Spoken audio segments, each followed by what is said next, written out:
Bonjour à tous, bonjour à vous qui êtes dans cette salle et à vous tous qui êtes également derrière vos écrans. Nous allons aborder un sujet majeur en ce début d'après-midi qui est celui des vaccins. Et nous avons intitulé cette table ronde « Toujours espérer, toujours décrier ».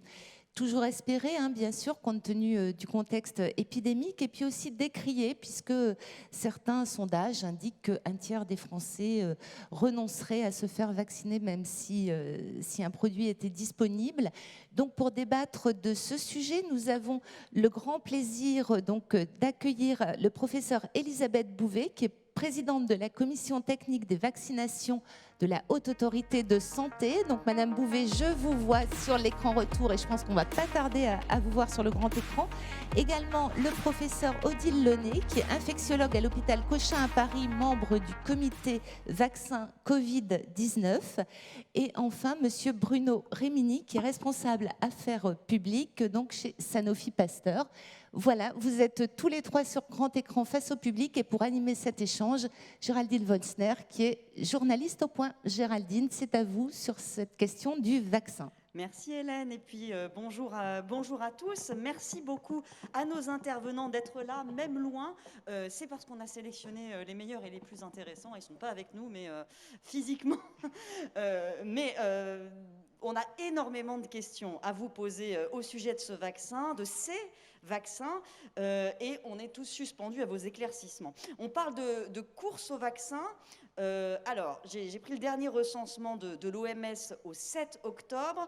Plus de 140 vaccins sont en cours de développement, beaucoup en phase préclinique, mais 44 quand même sont entrés dans les phases d'essais cliniques, donc sur l'homme, dont 11 en phase 3. Et je vais me tourner vers vous, Odile Launay, pour nous expliquer ce que ça signifie, 11 vaccins qui sont en phase 3. Est-ce que ça veut dire qu'on touche au but ? Alors, comme vous l'avez expliqué, ces vaccins se sont développés très rapidement puisque le virus a été identifié au mois de janvier et très rapidement, les essais ont pu démarrer avec des vaccins qui ont été développés dans un temps très court. C'est ce qui avait été prévu avec une technologie qui permet de les mettre très vite quand on a identifié l'agent infectieux en cause, et des essais qui ont démarré dès le mois de mars, avec des essais qui doivent répondre à une norme dans leur développement, avec d'abord des phases 1 qui en fait permettent d'évaluer sur un petit nombre de sujets si on a la possibilité d'administrer ces vaccins sans problème de sécurité et si on est capable d'induire une réponse immunitaire. Et lorsque ces phases 1 sont réalisées, on va ensuite assez rapidement pouvoir passer à des phases 2, voire 3, c'est-à-dire des essais à plus grande échelle qui doivent permettre de démontrer l'efficacité du vaccin, c'est-à-dire sa capacité à protéger les personnes qui ont été vaccinées et de façon assez concrète, on va randomiser, on va tirer au sort des personnes qui vont recevoir soit le vaccin, soit ce qu'on appelle un placebo, et on va ensuite suivre ces personnes et compter le nombre d'infections dans chacun des bras. Et c'est grâce à ces essais-là qu'on peut démontrer l'efficacité du vaccin en montrant qu'il peut réduire le nombre d'infections lorsqu'on a été vacciné et lorsqu'on n'a pas été vacciné. Donc pour les 9 vaccins dont vous avez parlé, les 9 candidats vaccins, puisque pour l'instant on ne peut pas parler de vaccins, en tous les cas, ces candidats vaccins sont en cours d'évaluation, en cours de phase 3, et on attend d'avoir ces résultats pour démontrer si le vaccin permet de protéger, d'une part, et d'autre part, ce qui est évidemment primordial quand on parle de vaccins, si la sécurité de ces vaccins va être suffisante pour permettre ensuite de proposer la vaccination. Donc c'est un nombre important de sujets. On a vu dans les médias que c'est des essais qui comportent plusieurs dizaines de milliers de participants, 30 000, 40 000, même 60 000. Et donc ça permet d'avoir à la fois des données d'efficacité, mais encore une fois, ce qui est extrêmement important avant de passer à une vaccination en population générale, c'est des données de sécurité sur un nombre suffisant de personnes avec un suivi d'une durée qui sera également suffisante. Alors justement, d'après ce que je comprends, habituellement ces effets de phase 3, ils durent 1 an, 2 ans, 3 ans. Comment expliquer pour le grand public qu'on nous dise finalement on peut avoir des résultats dès le mois de janvier? Comment expliquer que déjà 5 vaccins, des vaccins chinois, soient déjà administrés à certains publics en Chine. Comment on a pu brûler les étapes? Je ne pense pas qu'on puisse parler de brûler des étapes. On est aujourd'hui dans une situation sanitaire qui est inédite, avec un virus qui circule avec une importance très élevée, avec un impact majeur à la fois sanitaire sur les établissements de soins, sur les décès, mais aussi un impact bien sûr économique, social, familial. Donc on est dans une situation où on a besoin de développer un vaccin rapidement.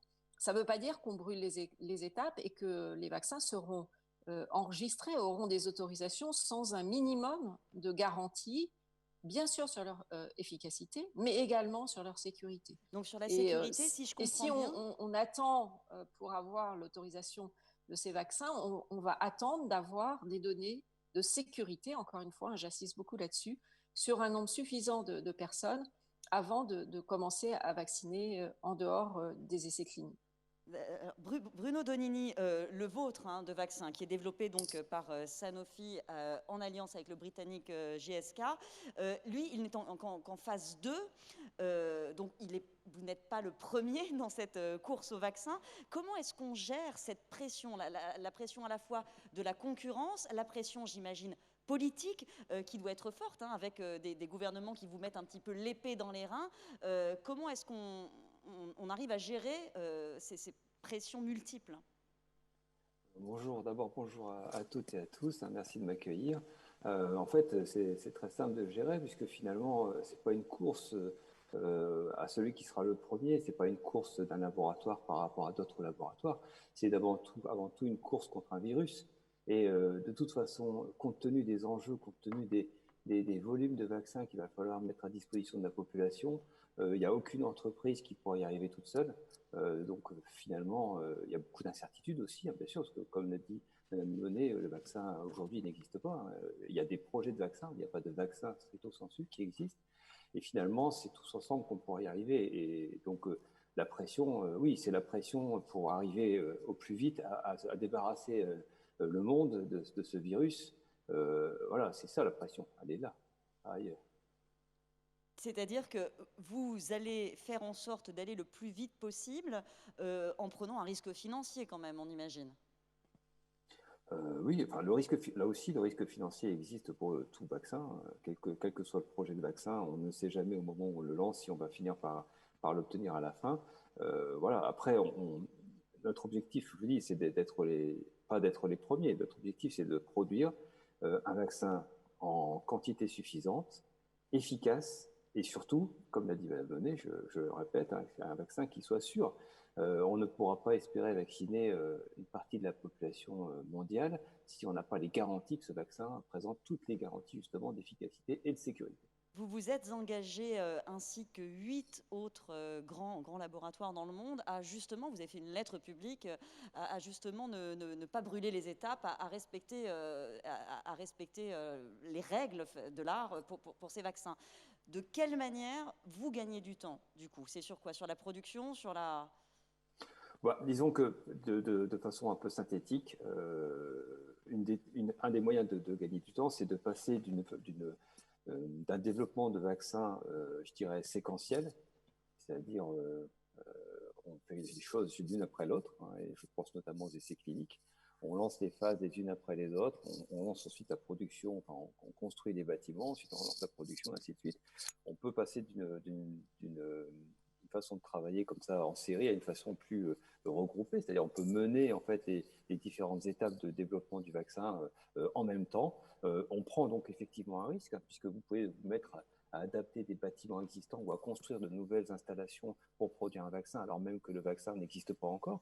Ça fait partie des challenges qu'on pose aujourd'hui sur la table, qui font partie justement du risque financier qui est le nôtre. Oui, effectivement, on est obligé. Il n'y a pas 36 solutions pour gagner du temps, puisque comme l'a dit Mme Launay, je la cite beaucoup, mais c'est la réalité. Finalement, il y a un point sur lequel on ne pourra pas transiger, c'est la sécurité et l'efficacité. l'Union européenne a sécurisé déjà des centaines de millions de doses de vaccins. On imagine que c'est ce risque qu'elle partage, hein, c'est ça qu'il y a dans les contrats. Elle a signé les contrats avec AstraZeneca, avec vous, Sanofi GSK, avec Johnson Johnson, avec CureVac. Les termes de ces contrats font débat. Pourquoi il y a aussi peu de transparence? Parce que ça nourrit un peu la suspicion du public envers ces vaccins. Oui, alors je comprends bien la curiosité qu'il y a autour de ces contrats, et c'est vrai que la transparence est toujours souhaitable. Bon, maintenant, il y a quand même une partie de ces contrats qui est confidentielle. Ce sont des contrats. Alors là, j'ai cru comprendre que la Commission européenne communiquerait sur le contenu de ces contrats un peu plus tard, mais à date, en tout cas aujourd'hui, en dehors de ce qui est connu publiquement, voilà, le reste est confidentiel et il ne sera pas révélé cet après-midi. Mais au-delà en fait, des détails qui restent confidentiels à ce stade, c'est intéressant de comprendre en fait, l'esprit de ces contrats. En fait, le développement d'un nouveau vaccin, c'est quelque chose de très coûteux. Hein. C'est estimé à peu près 1 milliard de dollars, donc à arrondir 1 milliard d'euros. Et ce qui coûte cher, c'est surtout la phase 3, par exemple, dans le développement clinique, hein, la phase 3 qui comporte, je l'ai entendu, entre 30 000 et 60 000 personnes. Donc, c'est surtout en pleine période de distanciation sociale, c'est compliqué à mettre en place. Mais une fois que le vaccin est prêt, il faut le fabriquer. On a d'énormes investissements à faire. Bon, bref. Ensuite, une fois qu'on a produit le vaccin, il faut le stocker, puis assurer la logistique. Donc, il y a des coûts énormes. Et en fait, les contrats dont vous parlez sont des contrats qui sont en fait des avances qui sont faites par l'Union européenne pour garantir aux citoyens européens l'accès au vaccin, quand même extrêmement, c'est essentiel, et puis aussi pour effectivement permettre de sécuriser une partie des investissements qui sont nécessaires et qui sont très très lourds, d'autant plus qu'ils doivent être pris, ces investissements, ils doivent être posés extrêmement rapidement. Et je profite de l'occasion pour rappeler quand même que c'est une chance pour nous, citoyens européens, d'avoir à disposition un réseau d'excellence européenne de production de vaccins. Notre vaccin recombinant, par exemple, sera produit en France, en Belgique, en Italie, en Allemagne, donc tout autour de nous. Et cette indépendance européenne, c'est une force qu'il faut qu'on souligne. On a les cartes en main aujourd'hui. Souvent, on se plaint, on s'autoflagelle sur notre manque d'indépendance vis-à-vis de certains produits santé. Pour le coup, là, on est franchement dans l'indépendance européenne. On comprend qu'il y a une triple course. On a une course pour scientifique, pour trouver un vaccin qui soit efficace, une course pour garantir sa sécurité et le plus rapidement possible, et puis un vrai défi logistique. Professeur Bouvet, je voulais vous poser cette question parce que j'ai entendu notre président Emmanuel Macron il y a quelques jours expliquer que ceux qui nous promettent un vaccin en avril, ces gens-là nous trompent. Pourtant, vous, à la HAS, vous travaillez exactement sur ce scénario-là. Vous attendez un vaccin en avril. Nous, on attend un vaccin quand il sera prêt. Je veux dire, on se met en position de pouvoir organiser les choses, définir une stratégie avec la possibilité d'avoir un vaccin dès fin 2020 ou début 2021. On ne fait pas de pari là-dessus, mais notre organisation, notre façon de travailler, c'est de tout faire pour qu'on puisse répondre à quel vaccin, qui vacciner, comment, dès que les vaccins seront disponibles. On ne peut pas, nous, parier sur la date d'arrivée des vaccins. Ce qu'on sait, c'est qu'on fait tout pour, si vous voulez, on se tient au courant au fur et à mesure de ce qu'on sait sur l'état d'avancement des essais, des vaccins, des résultats des essais, pour pouvoir proposer une stratégie qu'on puisse mettre en œuvre dès que ceci sera possible, mais on se met en position pour le faire, je vous dis, pour en gros la fin ou surtout plutôt le début de l'année prochaine. Alors qu'on soit bien clair, au moment de la grippe H1N1, la politique de vaccination avait été, on peut le dire, je crois, un fiasco, un échec. Est-ce que c'est l'anti-modèle? Quels sont vos plans aujourd'hui? Parce que là, il n'est pas question d'offrir une disponibilité immédiate pour tous. Comment vous travaillez? Vous avez des populations cibles On travaille, je veux dire, c'est un travail assez compliqué parce qu'il y a beaucoup d'éléments et beaucoup d'éléments à prendre en compte d'une part et beaucoup d'incertitudes d'autre part. Donc, on travaille avec différentes contraintes, si je peux dire, en termes d'organisation, en termes de connaissances. Et puis, peut-être, vous avez raison, c'est-à-dire qu'on va tirer, certainement, on a bien recueilli les données qui émanaient de ce qui s'était passé pour H1N1, où il y a un certain nombre de choses, évidemment, qui sont apparues et qu'il semblerait qu'il faudrait éviter que ça ne se reproduise. C'est-à-dire c'est surtout la question de la confiance de la population dans la stratégie vaccinale qui sera proposée, qui me paraît extrêmement important, et peut-être d'avoir une organisation, une information qui soit plus adaptée à ce qu'attend actuellement la population. Il faut bien comprendre aussi qu'on n'est pas tout à fait dans la même situation. Pour H1N1, on avait certes un nouveau virus, mais qui était un virus grippal, donc on avait déjà des exemples, on avait déjà une connaissance de ce qu'était le virus de la grippe. Là, c'est tout à fait un nouveau vaccin, et on apprend tous les jours sur ces modes de transmission. Sur l'épidémiologie, on a probablement des données beaucoup plus avancées, beaucoup plus précises que ce qu'on avait à l'époque, parce que les moyens d'ailleurs de la surveillance, les données épidémiologiques sont beaucoup plus précises que ce qu'elles étaient il y a 10 ans. Et l'organisation et le travail en équipe, si je peux dire, autour de ces recommandations qui sont en train d'être produites, me semble beaucoup plus organisée, beaucoup plus riche qu'elle ne l'était. Donc je pense qu'on a tiré des enseignements, on est en train d'essayer de tirer des enseignements de ce qui s'était passé en 2009, et on prend en compte ce qu'on a sous la main en termes de connaissances et des vaccins qui se produisent. À cette époque-là, je vous rappelle, il y avait un vaccin. La situation est assez différente. Oui, là, il y en aura plusieurs, avec une dose ou 2 doses. Il faut organiser tout ça, qui va l'administrer, etc. Oui, tout à fait. Et alors, du coup, quel est votre calendrier, du coup? Enfin, les populations prioritaires, j'ai envie de dire, sont déjà déterminées? Comment? Si vous voulez, on a travaillé effectivement sur différents scénarios en fonction de... Ce qu'il faut prendre en compte aussi, c'est l'évolution de l'épidémie. Donc, actuellement, on voit bien ce qui se passe, mais il y a quelques semaines, la situation n'était pas la même que maintenant. Donc, bien évidemment, ceci est pris en compte. Et donc, les scénarios, et d'ailleurs, pour ce faire, on travaille aussi beaucoup de façon concertée avec les autres pays, et les stratégies des différents pays sont discutées entre les pays. Au sein de l'Union européenne, elles sont discutées aussi.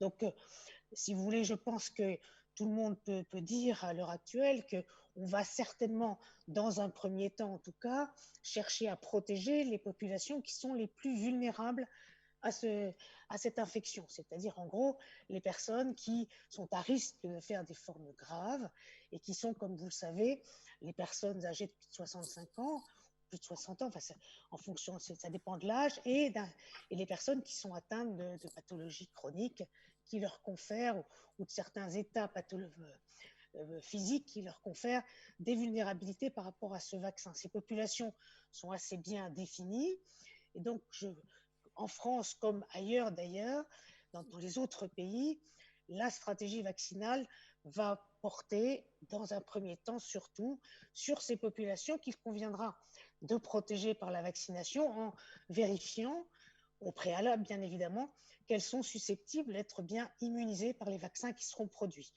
Il y a une autre catégorie de personnes qui seront visées dans un premier temps par ces vaccinations, ce sont les professionnels de santé et les professionnels qui s'occupent des établissements médico-sociaux, c'est-à-dire les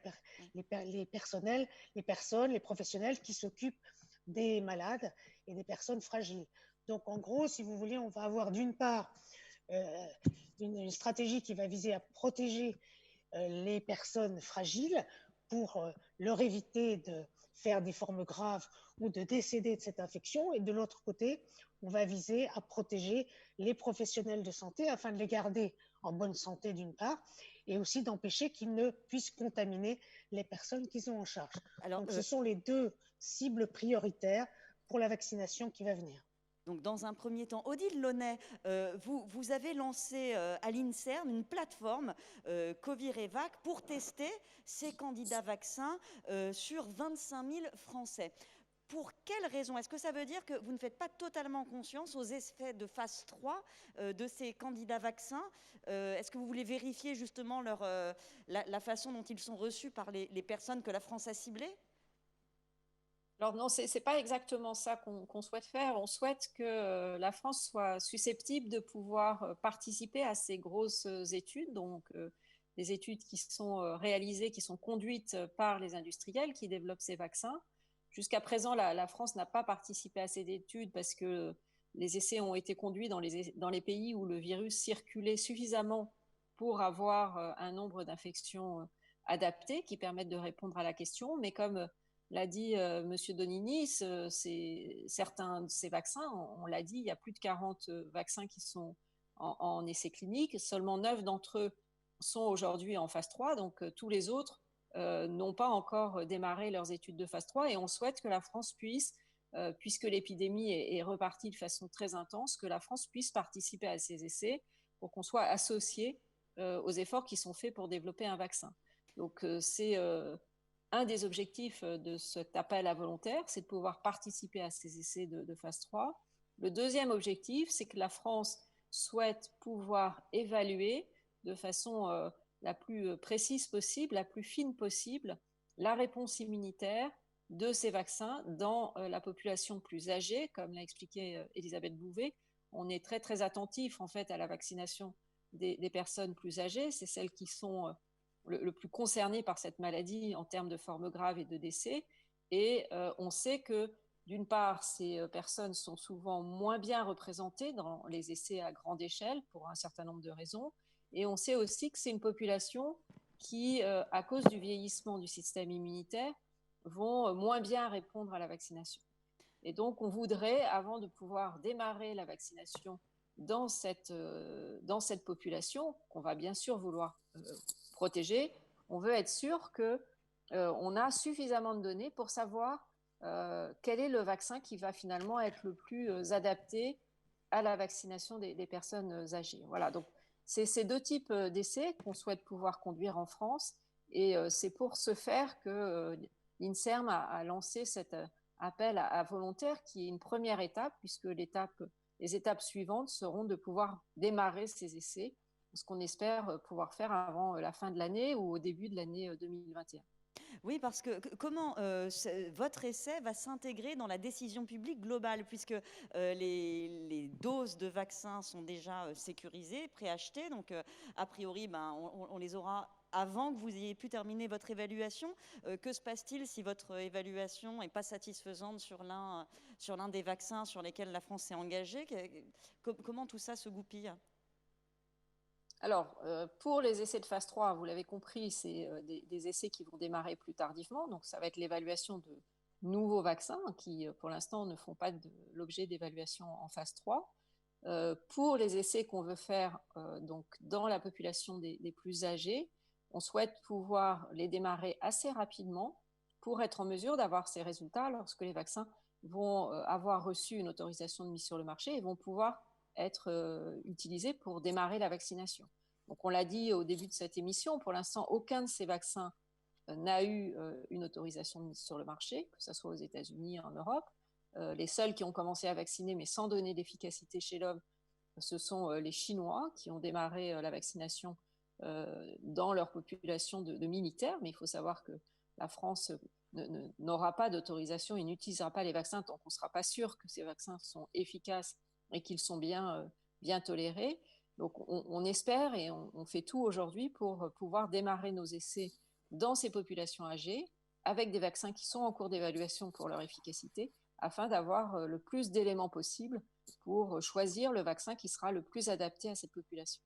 Quand l'Union européenne indique qu'elle évaluera en urgence ces candidats vaccins, qu'est-ce que ça veut dire exactement, faire une évaluation en urgence? Est-ce que ça veut dire qu'il y aurait plusieurs étapes possibles? Peut-être que M. Donini sera plus à même que moi de répondre. Ce que ça veut dire, c'est que les autorités réglementaires, donc l'Agence européenne du médicament, mais la situation est la même pour la FDA aux États-Unis, va évaluer quasiment en temps réel, au fur et à mesure que les données vont être disponibles, pour pouvoir, si les résultats le permettent, à la fois en termes d'efficacité et de sécurité, pour permettre de pouvoir donner, si on le peut, des autorisations d'urgence d'utilisation.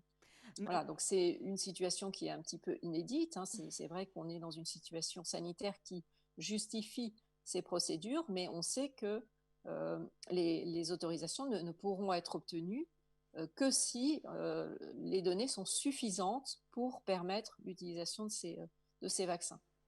Monsieur Donini, j'avais une interrogation sur le prix. Comment est fixé le prix de ces vaccins? J'ai entendu Sanofi dire que ce sera sans doute autour de 10 dollars, AstraZeneca 2,50 $, Pfizer 50 $. Euh, comment s'expliquer des telles différences et alors comment on se détermine? Alors, effectivement, il y a eu pas mal de communication sur le sujet. C'est toujours un peu déplorable parce qu'en fait, c'est pas, enfin, aujourd'hui, la discussion ne devrait pas porter sur le prix du vaccin, mais plutôt sur sa qualité, son efficacité et sa sécurité. En tout cas, à ce stade, il est clair que c'est prématuré, en tout cas pour Sanofi, c'est prématuré de s'avancer. On a encore plein de questions sur ce produit, le dosage précis, l'aboutissement des essais cliniques.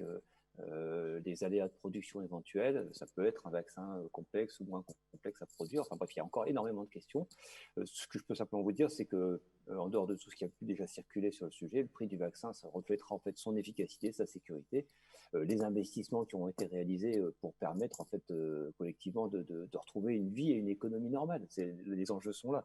Donc le prix du vaccin, le coût du vaccin sont des concepts qu'il est vraiment prématuré d'aborder aujourd'hui.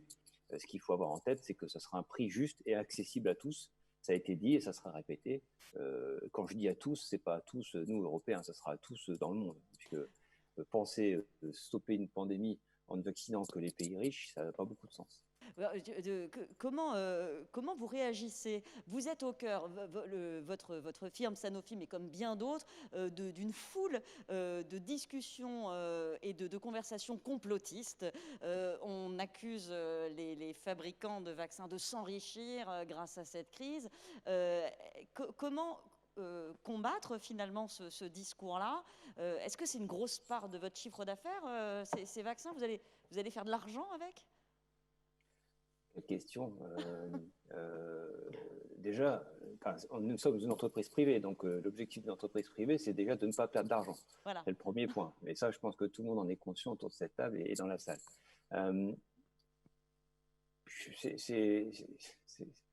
Encore une fois, voilà, on est face à un enjeu mondial et à la fois économique et humain avec des milliers de morts.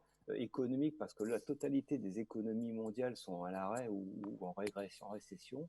Donc il y a un enjeu fantastique. Voilà, nous on est là pour essayer d'y apporter une solution.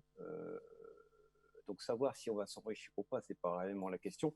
L'idée c'est simplement est-ce qu'on sera capable oui ou non d'être à la hauteur de l'enjeu et de proposer un vaccin sûr et efficace pour l'ensemble des personnes concernées, c'est-à-dire la totalité de la population mondiale, enfin en tout cas celle qui souhaitera se vacciner. Voilà, l'enjeu, il est là. Les pays pauvres y auront accès? Alors, c'est une vraie question. Effectivement, il y a une initiative qui a été mise en place par l'OMS et Gavi et le CEPI. C'est une initiative qui s'appelle COVAX et dont l'objectif, effectivement, c'est de permettre aux pays en voie de développement, aux pays dits pauvres, on va dire, de pouvoir avoir accès au vaccin. Sanofi a décidé de se joindre à cette initiative et c'est même plus que ça, puisque Sanofi a décidé d'utiliser cette initiative COVAX pour la distribution de ces vaccins, d'une grosse partie de la production de ces vaccins dans le monde. En fait, c'est une façon de sécuriser des doses pour les pays en voie de développement. Pour info, c'est 171 pays, je crois, qui ont adhéré à l'initiative COVAX, dont un peu moins de 80 pays dits riches. Donc 92 pays pauvres qui pourront accéder au vaccin via ce dispositif. Complètement. Sachant que nous avons, nous, un objectif à terme, une capacité de production annuelle à terme de 1 milliard de doses de vaccins, en tout cas pour notre vaccin recombinant, celui qui est associé avec le GSK, celui pour lequel on s'est associé avec GSK, et que la demande aujourd'hui de COVAX était chiffrée à 2 milliards de doses. Professeur Bouvet, l'une des clés de votre travail va être de garantir l'acceptabilité, en fait, de faire en sorte que ces vaccins soient acceptés.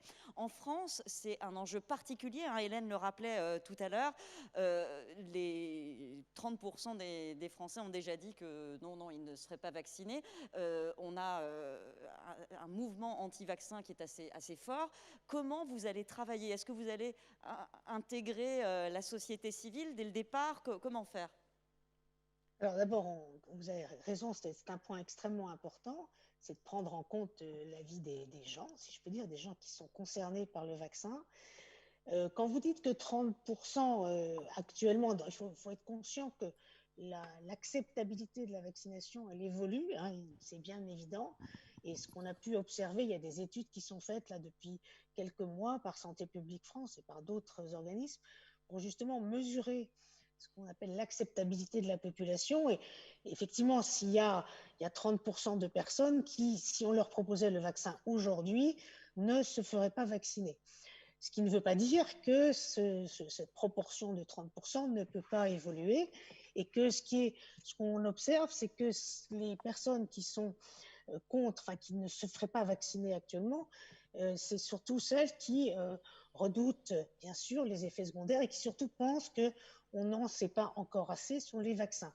Donc l'acceptabilité, elle augmente justement avec la connaissance des vaccins. Et je pense que ceci a été observé assez souvent, c'est que plus la population concernée sera informée des vaccins, sera tenue au courant de l'évolution des essais, de leurs résultats et à la fois de l'efficacité de la vaccination, et sera tenue au courant aussi surtout, on l'a beaucoup dit aujourd'hui, mais il faut le répéter, de la sécurité des vaccins. Donc, au plus l'acceptabilité de la vaccination sera bonne. Donc, ce qui est très important, c'est effectivement d'associer la société, les représentants des usagers du système de santé dans l'élaboration de la stratégie. Et donc, à la Haute Autorité de Santé, on travaille à associer les usagers justement à la mise en œuvre des campagnes de vaccination, et on les tient informés. Donc, on les a officiellement, si vous voulez, il y a déjà des représentants des usagers de santé, il y a des représentants des personnes qui sont atteintes de telle ou telle pathologie, il y a des représentants de personnes qui ont des vulnérabilités par rapport à la maladie, et ces personnes vont être associées de façon très étroite à la mise en œuvre et à l'élaboration de la stratégie vaccinale. Donc, pour nous, un des points essentiels, c'est, comme je vous dis, l'information, la transparence et l'élaboration du message qu'il faut faire en commun vis-à-vis de la population concernée. J'avais une dernière question avant de passer aux questions de la salle, et je suis sûre qu'il y en a. Une dernière question qui concerne un sujet plus pressant d'actualité. On entend beaucoup aujourd'hui dans le débat public de choses sur le vaccin contre la grippe saisonnière, en disant le gouvernement en a prévu 15 millions de doses, c'est pas assez, il faudrait que tout le monde se vaccine massivement. Vous vous inscrivez en faux contre cette idée. Contre l'idée qu'il faut vacciner massivement. Non, il y a ce que je pense important de rappeler, c'est qu'il y a une stratégie de vaccination contre la grippe en France qui est décidée depuis longtemps et qui vise à protéger les personnes les plus fragiles. C'est un petit peu ce qu'on disait tout à l'heure, c'est-à-dire pour le Covid, c'est-à-dire la stratégie française, comme dans beaucoup de pays, c'est de protéger et de vacciner donc les personnes à risque, c'est-à-dire les personnes âgées de plus de 65 ans, les personnes qui ont des pathologies qui leur confèrent un risque particulier, et les professionnels de santé. Et c'est en prenant en compte ces populations-là qu'on a en France chaque année environ la délivrance de entre 12 et 15 millions de doses de vaccins grippal. Donc cette année, le vaccin contre la grippe, ça ne se fabrique pas en 5 minutes. Les doses de vaccin contre la grippe, elles sont disponibles, elles ont été fabriquées il y a quelques mois. Et donc, on dispose actuellement en France d'environ 15 millions de doses de vaccin grippal. On a augmenté d'ailleurs les capacités de vaccination, puisqu'on souhaitait vraiment que les gens à risque se fassent mieux vacciner que d'habitude. Donc, on a obtenu d'importer un certain nombre de doses de vaccins supplémentaires. d'obtenir des accès en France de vaccins qui n'étaient pas qui n'étaient pas jusqu'ici présents en France. Donc, on a augmenté cette capacité, mais elle couvre essentiellement les populations visées par les recommandations. Donc on comprend, il ne faut pas qu'on se jette sur des vaccins voilà. nous-mêmes. Oui. Voilà. Il ne s'agit pas que la population générale se jette sur le vaccin. Bien évidemment, si au bout de 2 mois, il y a des doses de vaccins qui sont disponibles, les personnes qui ne sont pas dans les populations prioritaires ciblées pourront les demander. Mais il faut prioritairement vacciner les personnes qui sont visées par les recommandations. Peut-être juste, je voudrais ajouter que, comme l'a dit Elisabeth Bouvet, la politique de vaccination vise les personnes qui sont le plus à risque de faire des formes graves. Et donc là, on souhaite augmenter la couverture vaccinale de ces populations pour éviter d'avoir un accès aux soins et surtout un encombrement des structures de soins et d'hospitalisation liées aux 2 infections qui peuvent circuler de façon concomitante. Et ces hospitalisations et ces formes graves de grippe, elles se voient essentiellement chez les personnes qui relèvent de l'indication de la vaccination et des campagnes de vaccination. Donc l'objectif, c'est vraiment de pouvoir protéger au mieux ces personnes pour éviter l'encombrement des systèmes de santé, des systèmes de soins, des hôpitaux avec ce virus. Merci. Et j'ajouterais à ce D'un que mot, dit s'il Mme vous Bouvet plaît. que la clé du problème des approvisionnements vaccins grippe, c'est l'anticipation. Le vaccin est fabriqué entre janvier et disons mars-avril.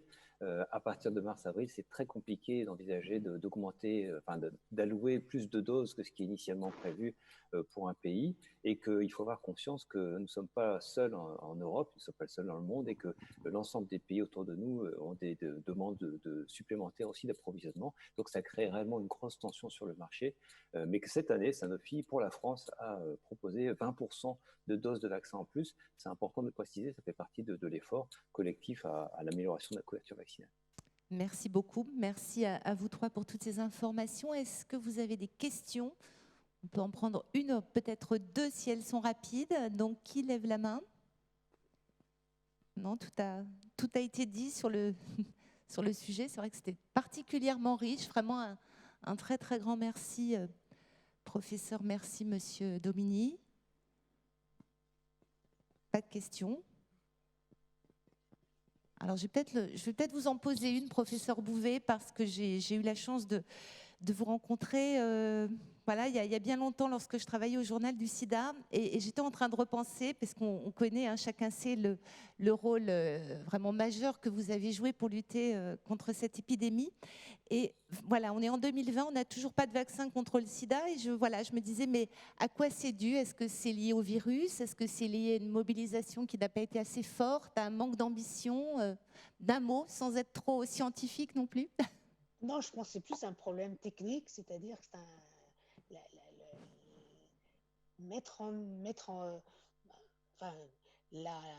excusez-moi, mais la vaccination contre le VIH, sur le plan scientifique, c'est une gageure, c'est quelque chose qu'on n'arrive pas à obtenir pour des raisons du lien entre le virus et le système immunitaire. Et il n'y a pas pour l'instant, il y a des travaux énormes qui continuent à exister. Odile connaît ça beaucoup mieux que moi, mais malheureusement, on n'est pas arrivé à obtenir un vaccin contre le VIH. C'est pas faute, je crois, de recherche dans ce domaine. Absolument. Odile Launay, vous vouliez ajouter quelque chose? Non, j'ai rien à ajouter, mais c'est exactement ce que disait Elisabeth Bouvet. Il y a eu des investissements énormes, un nombre d'équipes de recherche académiques ou privées qui ont travaillé sur ce vaccin, et on a aujourd'hui quelques pistes, mais on est très très loin de la mise au point d'un vaccin, et peut-être dire que les choses se sont compliquées avec l'arrivée des traitements qui sont aujourd'hui extrêmement actifs et qui jouent un très très grand rôle dans la prévention de cette maladie, avec une diminution du risque de transmission, la possibilité d'utiliser ces médicaments en prévention. Donc c'est vrai qu'on est aujourd'hui, je ne dis pas qu'on n'a plus besoin d'un vaccin, bien sûr, si on avait un vaccin, ça serait bien sûr encore plus facile que les médicaments, mais on a maintenant des modes de prévention qui sont extrêmement bien organisés et qui marchent très bien aussi avec les médicaments. Merci. Merci beaucoup à tous les trois, vraiment, pour toutes ces informations. Géraldine, merci beaucoup. Merci à vous tous qui êtes dans la salle et derrière vos écrans. Et donc, on se retrouve dans quelques minutes pour notre prochain débat qui va porter sur la télémédecine. Et oui, on vous applaudit vraiment tous les trois. Merci encore.